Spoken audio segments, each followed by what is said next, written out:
ഇന്നൊരു ഈസി ചമ്മന്തിൻ്റെ റെസിപ്പിയാണ്. ആദ്യം 4-5 വറ്റൽമുളക്, ഒരു ചെറിയ ഇഞ്ചി കഷ്ണം, കുറച്ച് തേങ്ങാത്തിരിൻ്റേതും പുളിയും ആണ് ഇതിന് ആവശ്യമായിട്ടുള്ളത്. പിന്നെ കുറച്ച് ഉപ്പ്, കുറച്ച് ചെറുള്ളി ഇതാണ് ആവശ്യമായിട്ടുള്ളത്. ഫസ്റ്റ് തന്നെ ചെറുള്ളിയും വറ്റൽമുളകും എടുത്തുകൊണ്ട് ചെറുതായിട്ടൊന്ന് ചൂടാക്കാം.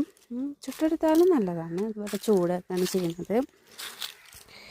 അതിൻ്റെ ചൂടൊന്ന് ആറുന്ന വരെ ഒന്ന് വെയിറ്റ് ചെയ്തിട്ട് മിക്സിയിൽ അമ്മിക്കല്ലിൽ അരക്കാം. മിക്സിയിൽ ഇതൊക്കെ എടുത്തുകൊണ്ട് ജസ്റ്റ് 2 വട്ടൊന്ന് കറക്കിയെടുക്കുക. ഓക്കെ, മിക്സിയിൽ ഒന്ന് ജസ്റ്റ് അരച്ചെടുത്താൽ ടേസ്റ്റി ചമ്മന്തി റെഡി. അതിൻ്റെ കൂടെ കുറച്ച് ചോറ്, കുറച്ച് ചമ്മന്തി,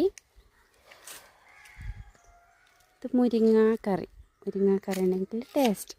ഓക്കെ.